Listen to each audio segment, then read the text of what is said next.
Сая сүүлд гаргасан одоо үндэсний статистикийн орооны судалгаан дээр за хөдөлмөр эрхлэлт бол дөрөвтэй түвшинд одоо нэмэгдээгүй байна. За дээрэс нь бас ажил хайж байгаа хүмүүсийн одоо эрэлт хэрэгцээ бас нэлээд өндөр байна. Гэхдээ одоо ажил зуучлуулж чадахгүй байна.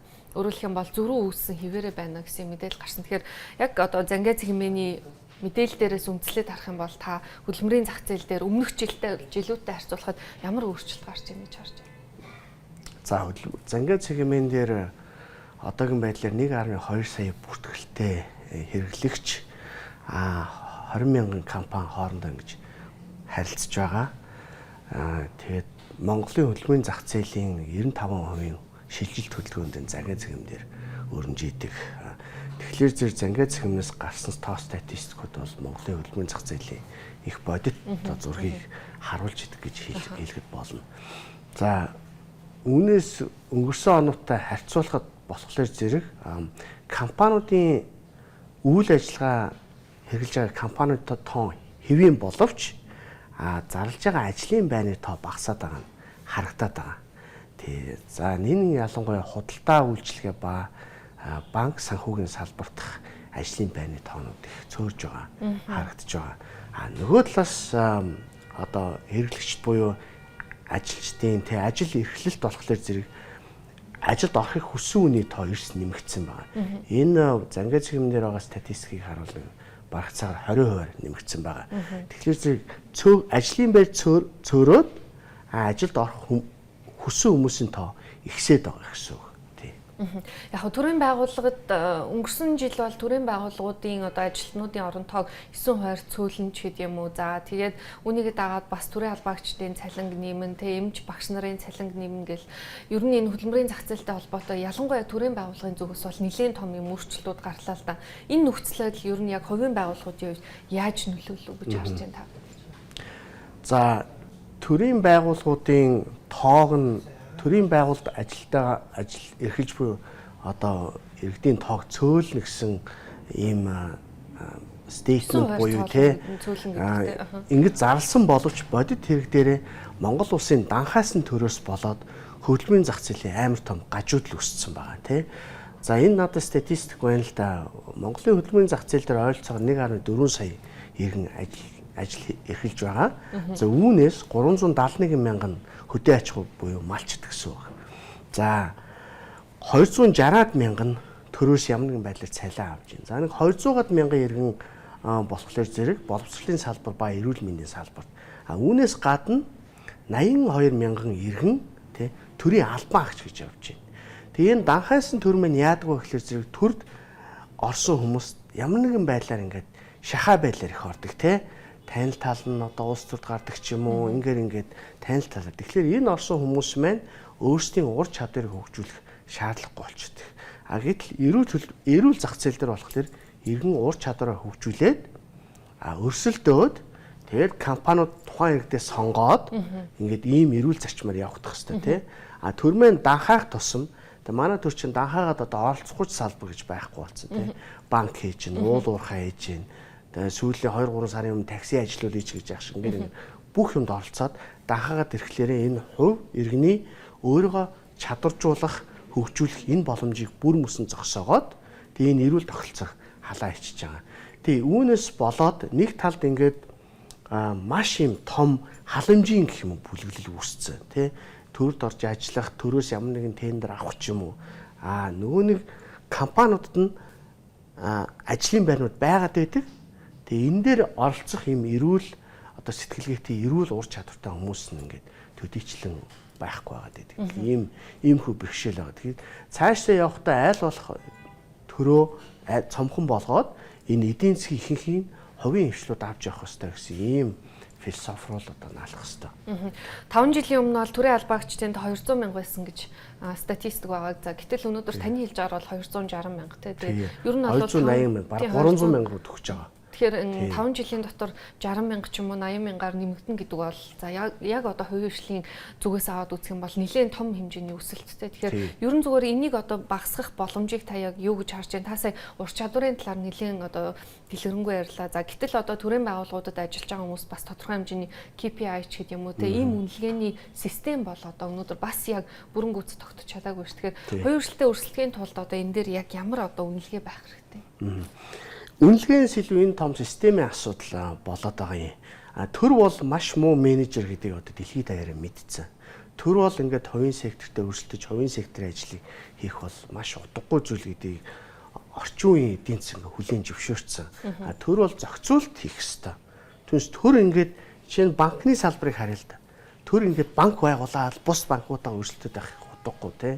За уул уурхаа гэр ингээд олон салбарын жишээ аваад ярьж болно. Тэгэхээр надад энд миний урд Global Talent Competitiveness 2025 оны судалгаа байна л да. Энэ бол дэлхийд даяар гардаг судалгаа 135 орны хөдөлмөрийн зах зээлийг харьцуулсан судалгаа байдаг тийм.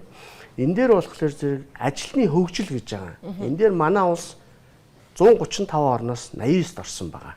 Тийм. За ажлын ур чадвар гэж байгаа. Дөрөвнийх нь хөгжил. Урд 135 орноос 101-д орсон. Тийм ээ. За чадварлаг ажлыг олох тэр боломж гэж байгаа. Энэ 135 орноос 101-д орсон. Ингээд хараад үзэх юм бол энэ дээр мөн авилгал болохоор 135 орноос бид нэр 90-т орсон байна тий. За энэ тоонуудыг ингээд багцлаад үзье. Маш муу үзүүлэлттэй гарч ийн тийм үү нэг тал. Нөгөө талд 2026 онд манай улсын эдийн засаг 100 их 80 төгрөг хүрэх буюу 28 тэрбум доллар хүрэх юм төсөөлтөй урьдчилсан одоо тооцоотой байгаа тийм ээ. Бид нар маш их уул уурхайн бүтээгдэхүүн үйлдвэрлэдэг гаргаж байна. Гадагшаага. Манай эдийн засаг руу орж ирж байгаа мөнгө асар их байгаа. Тэ? Эдийн засаг маань тэлээд идэг. Гэтэл бидний энэ үндсэн үзүүлэлтүүд ингээ буураад идэг. Тэ? Ингээ төр нь ингээ данхаагаад идэг. Тэ? Өнгөрсөн онд манай улсын төсөв анх удаа одоо бараг 10 тэрбум доллар хүрлээ шүү дээ. 32 их 80 төгрөг хүрж байна те. 35 их 80 төгрөг хүрээд тэгээ төсвийн татгалаар багцрах хасагдсан. Тэгээ ингээд эн чи юу өгүүлж ийнэ вэ гэхэлэр зэрэг манай эдийн засаг асар их орлоготой, асар их мөнгөтэй. Гэтэл бид нар энэ мөнгөө ерөөсөө менеж буюу зөв зарцуулалт хийж чаддгүй. Тухайлбал мөнгийг зарцуулах олон арга байгаа. Хамгийн чухал мөнгөний зарцуулалтыг авч явах нэг бүлэг бол хөдөлмөрийн зах зээл ба хүний хөгжил байх ёстой. Тийм ээ. Мөнгийг олон юм зарцуулж болно. Гэхдээ одоо айлаар бодож үзвэл те нэг номерт юундаа зарцуулах уу гэл ингээл эрэмблэн шүү дээ. Хэдүүлээ байгаа мөнгөөр машин авах юм уу, хувц авах юм уу, гоё iPhone авах юм уу, эсвэл эрүүл мэндэд зарцуулах юм уу? Ур чадвар хөгжүүлэлтээр. Таны хараад ер нь одоо боловсролын салбар хөдөлмөрийн зах зээл рүү хөрөнгө оруулалт хийж чадахгүй байна гэсэн санаа юу? Тий, боловсрол гэхээсээ илүү хөдөлмөрийн зах зээл дээр хүний хөгжлийг боловсрол гэхэлэр бид нар ингээд жаахан ерөнхий болоод тэгээд ингээд багаан, дундайн тийм ээ ахлахангийн боловсрол ингээд хазаагаа явждаг. Гэтэл энэ тоо статистикуудыг харвал бидний хөдөлмөрийн зах зээл дээр ажил хөдөлмөр эрхэлж байгаа иргэдийнхэн ур чадварт ямар ч анхаардгүй тэр нь ингээд бүр мөсөн хаягдсан. Тэ? Одоо энэ дээр бас нэгэн статистик ба Global Talent Competitiveness 2025 гэсэн судалгаанаас Relevance of Education to the Economy буюу орчуулбал ихтэй сургуульд олгож байгаа боловсролын уялдаа холбоо хөдөлмөрийн зах зээлтэй хэрхэн харилцдаг вэ? Өөрөөр хэлбэл дээд боловсролтой гэд гарсан оюутнуудын ур чадвар хөдөлмөрийн зах зээлтэй хэрхэн ойр байдаг вэ гэвэл энэгээр 134 орноос 107-д нь орсон байна. Өөрөөр хэлбэл Монгол улсын дээд боловсрол хөдөлмөрийн зах зээлтэй хэрэгтэй хүмүүсийг ерөөсөө одоо бий болгодгүй тэр ур чадварыг олгодгүй гэсэн үг тийм ээ. Гэтэл баруун хөгжсөн орнуудад яадаг вэ гэхэлэр зэрэг тэр улсын боловсролын системээс гарсан хүмүүс нь шууд одоо ингээд хөдөлмөрийн зах зээл рүү ороод ажиллаад яг тэр хэрэгтэй хүмүүсийг нь компаниуд нь ингээд аваад явчихдаг. Гэтэл нэг тал бидэд асар их мөнгө байгаад байдаг. Юу л мөнгө байгаад байдаг. Гэтэл нөгөө талд энэ мөнгөө бид нар энэ хөдөлмөрийн зах зээлээ зохицуулахад одоо зарцуулж чаддаг нь маш юм харамсалтай, маш юм аимшигтай тоон үзүүлэлт. Тэгэхээр бид нар бол ингээд ерөнхийдөө улсаараа чихээ таглаад, нүдээ таглаад нүүрс зарж ил байгаа юм чинь болж байгааг яваад байдаг. Нөгөө талд энэ одоо энэ олон сая иргэд маань өөрийнхөө ур чадварыг хөгжүүлээд хөдөлмөрийн зах зээлдээ идэвхтэй оролцох юм боломж байхгүй байгаад байдаг тийм. Тэгэхээр ажилтны иргэн бол эрүүл нийгмийн үндэс суурь. Бид нар данхар төртөө маш том халамжийн юм давхархтай болох тусам эн чинь ингээд байгалийн бус ийм гажуудалтай нийгэм үүсэт дээ шүү дээ. Тэгэхээр манад хөгжсөн энэ соёл юу болоод байна гэхээр айл болох ингээд улс төрчөө төрөө данхаалгаа те энэ хөгжөөд түүнээс биш хувь хүн зах зээлд хэрэгтэй ур чадвар сурыг тийм ээ өөрийгөө хөгжүүлье ажилтай болъё гэж ингэж бодохгүй нөгөө тийшээ л яваад байгаа ийм дүр зураг гараа. Хамгийн сүүлийн статистик мэдээлэлээр бол за Монголын улсын ажилгүйдлийн түвшин 5.7%-тай. За ерөнхийдөө бол одоо улирлаас шалтгаалсан одоо ийм хөдөлмөрийн зах зээлийн үзэгдлүүд бол одоо үргэлжилсэн хэвээр өөрөлдөх юм бол ажилгүйдлийн түвшин бага хуваар буурсан боловч энэ одоо улирлын шалтгаантай тий. За ер нь одоо та хөдөлмөрийн зах зээл дээр ур чадварын талаар түрүүн нэлээд хөндлөө. Тэгэхээр ажилгүйдлийн түвшин ур чадвартай яг ямар одоо харилцаа хамааралтай энийг бууруулах боломж яг хаана байна? Одоо шинэ химэл оюун гэж нэлээд одоо ярьж байна. За олон улсын зах зээл дээр бол энэ чиглэлийн өрсөлдөөн бүр аль хэдийн одоо маш өндөр түвшинд орсон явж байна тий. За ажилгүйдлийн түвшин бол ингээд дунджаар ингээд үргэлжлэн явж идэг. Ажилгүйдлийн түвшинтэй хамааруулаад бид нар ядуурлын түвшинг ерөөсөө орхиж мартагдуулж болохгүй.